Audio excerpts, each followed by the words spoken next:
The 70s gave us Norman Greenbaum summoning spirits with Spirit in the Sky, Looking Glass sailing smooth on Brandy, and Blue Swede hitting liftoff with Hooked on a Feeling.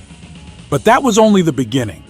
From quirky chart toppers to lost legends, these are 10 one-hit wonders from the 70s who disappeared without a trace. Number 10. Dancing in the Moonlight by King Harvest.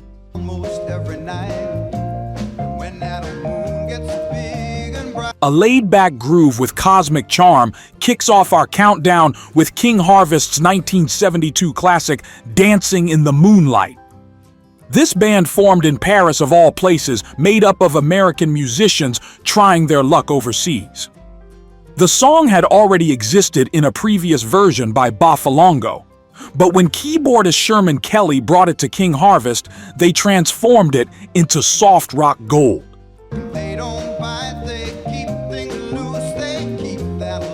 Released on the Perception label, the song floated into the Billboard Top 20. It captured the mellow euphoria of college campuses, roller rinks, and beach parties where everything felt infinite and free. The piano hook gleamed like a moonbeam, and the harmonies wrapped you up like a summer night breeze. But King Harvest couldn't follow it up. After one magical hit, they faded back into obscurity, unable to harness that glow a second time. Still, whenever Dancing in the Moonlight plays, it transports listeners back to bell bottoms, golden hours, and dreamy horizons. Number 9. Play That Funky Music by Wild Cherry.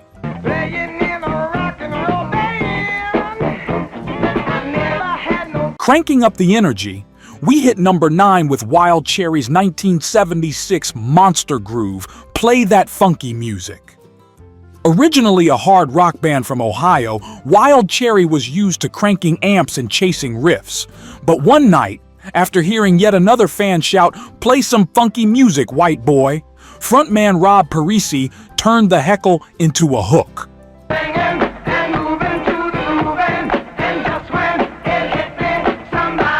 That offhand comment became a number 1 smash. Released on Epic Records, the track brought rock swagger to a disco beat, riding a bass line that could shake your spine. It dominated dance floors and car stereos alike, becoming an anthem across roller discos and nightclubs. But the magic didn't last.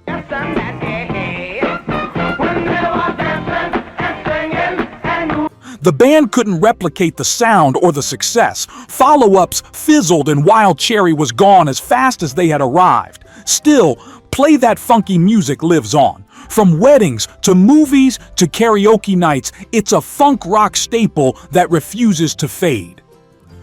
Number 8. Afternoon Delight by Starland Vocal Band. And keep it company. I'd like to see the... Next up at number 8, we glide into featherlight harmonies with a wink and a smile. It's Afternoon Delight by Starland Vocal Band, released in 1976. Born out of the Washington, D.C. folk scene, this group hit the jackpot with a song that sounded squeaky clean but had a cheeky edge. Written by Bill Danoff, who had co-written Take Me Home Country Roads,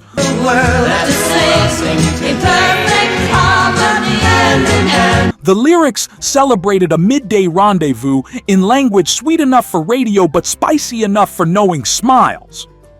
The track rocketed to number 1, earning the band a Grammy for Best New Artist and airplay everywhere from supermarkets to drive-ins. The harmonies were golden and the tone was just ambiguous enough to make it a guilty pleasure. But their TV variety show bombed,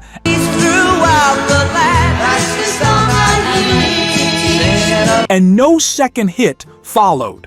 Starland Vocal Band drifted away, their 15 minutes up, yet Afternoon Delight remains a soft rock gem that still raises eyebrows and sparks sing-alongs. Number 7. Black Betty by Ram Jam.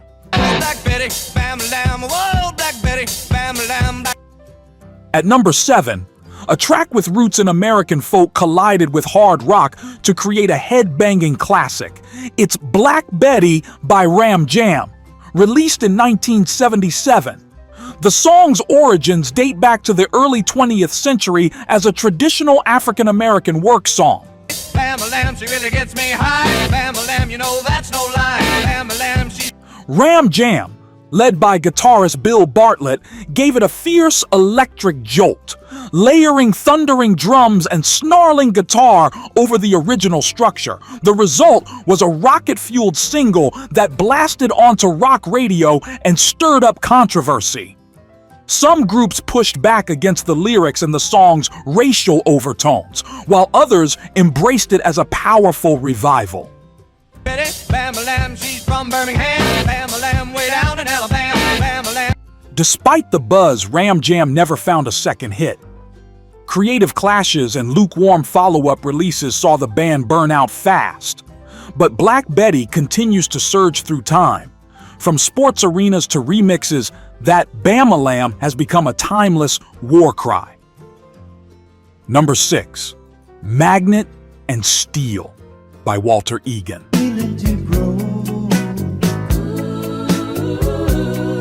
Sliding into number 6, we're met with dreamy production and unspoken passion. It's Magnet and Steel by Walter Egan from 1978. Egan, a New York transplant to California, got a huge boost when Lindsey Buckingham and Stevie Nicks of Fleetwood Mac fame lent their talents to his solo work. My secrets to reveal.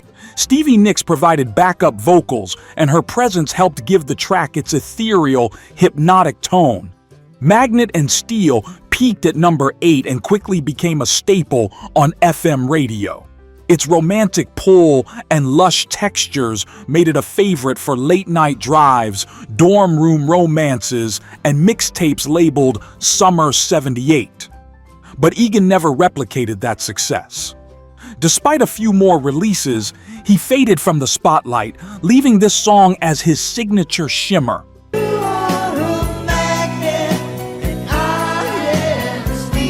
Yet, Magnet and Steel still plays like a whispered secret between old souls under a pink and orange sky. If these classics still give you goosebumps, hit like so more rock fans, find this and stick around because the top tracks are the ones that truly define the decade.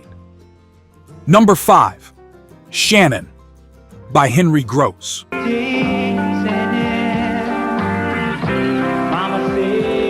It's Henry Gross's 1976 ballad, Shannon. Gross had previously been part of Shannon, but this solo hit came from a personal place. Inspired by Carl Wilson of the Beach Boys and his beloved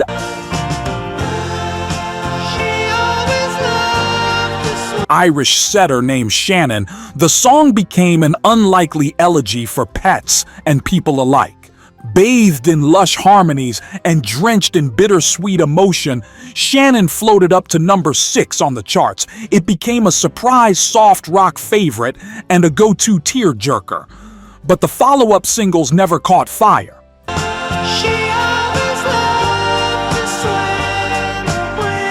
Gross retreated from the mainstream, his name etched into history for this one quiet masterpiece. To this day, Shannon still sneaks up on listeners, catching them off guard with its gentle sorrow. Number 4, How Long by Ace. Number 4 brings in the smooth cool of Ace with their 1974 hit, How Long. Led by Paul Carrack, the British band crafted a slow-burning groove that oozed soul. Ironically, the song wasn't about heartbreak in a relationship, but betrayal within the band. It called out a bassist for secretly playing with another group.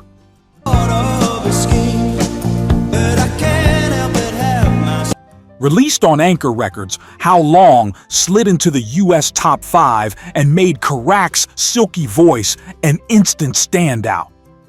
It's a perfect blend of pub rock and blue-eyed soul, forever tied to long drives and rainy day radio. Though Ace couldn't keep the momentum,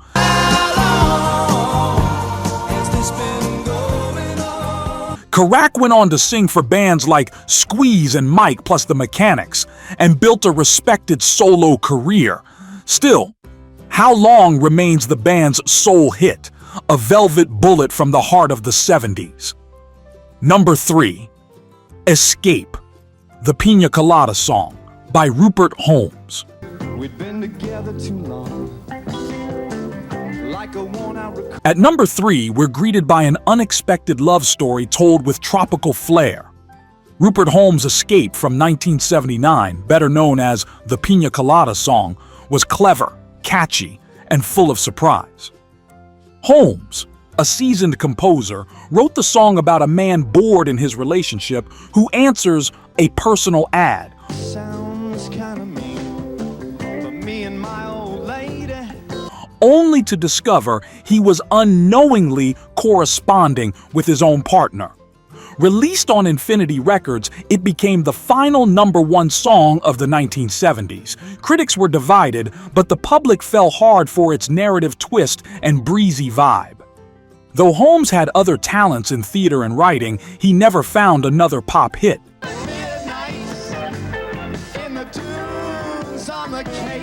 Still, Escape endures on every yacht rock playlist and every beach bar jukebox, reminding us that sometimes love just needs a piña colada and a second look.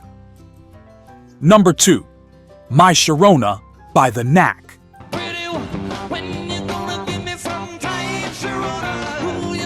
Number 2 is Pure Lightning in a Bottle. The Knack's My Sharona exploded in 1979 with a stuttering riff and an irresistible hook that refused to let go. Inspired by frontman Doug Feger's real-life crush, the song launched the Knack's debut into the stratosphere.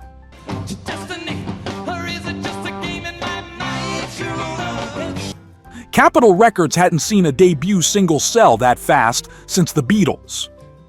My Sharona ruled the summer of '79, spending 6 weeks at number 1. Every teen garage band tried to mimic that riff. Every party cranked it up to 11.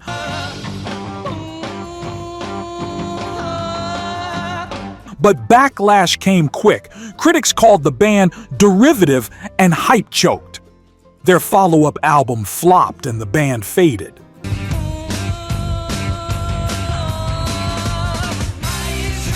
Still, My Sharona lives on as one of the defining songs of the decade, pulsing with raw, youthful energy. Number 1. In the Summertime by Mungo Jerry. Mungo Jerry was released in 1970 and became an instant global phenomenon. Led by Ray Dorset, the band recorded the song in just a few hours. It had skiffle vibes, a jug band swing, and one of the catchiest choruses ever committed to tape. It hit number 1 in more than a dozen countries. You heard it everywhere that summer. Beach radios, backyard cookouts, VW vans parked at lakeside hangouts.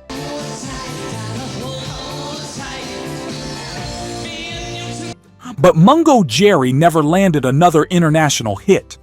The band became a footnote as quickly as they had become a phenomenon. Yet, in the summertime, lives forever. One strum of that rhythm guitar, and you're back in the sand with the sun on your face.